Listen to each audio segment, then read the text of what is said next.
If I were the devil, if I were the prince of darkness, I'd want to engulf the whole world in darkness, and I'd have a third of its real estate and 4/5 of its population, but I wouldn't be happy until I had seized the ripest apple on the tree, thee. So I'd set about, however necessary, to take over the United States. I'd subvert the churches first. I'd begin with a campaign of whispers. With the wisdom of a serpent, I would whisper to you as I whispered to Eve, do as you please. To the young, I would whisper that the Bible is a myth. I would convince them that man created God instead of the other way around. I would confide that what's bad is good and what's good is square. And the old I would teach to pray after me, Our Father, which art in Washington. And then I'd get organized. I'd educate authors in how to make lurid literature exciting so that anything else would appear dull and uninteresting. I'd threaten TV with dirtier movies and vice versa. I'd peddle narcotics to whom I could. I'd sell alcohol to ladies and gentlemen of distinction. I'd tranquilize the rest with pills. If I were the devil, I'd soon have families at war with themselves, churches at war with themselves, and nations at war with themselves, until each in its turn was consumed.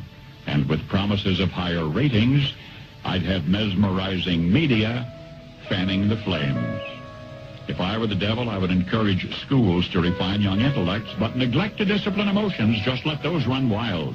Until before you knew it, you'd have to have drug-sniffing dogs and metal detectors at every schoolhouse door. Within a decade, I'd have prisons overflowing. I'd have judges promoting pornography.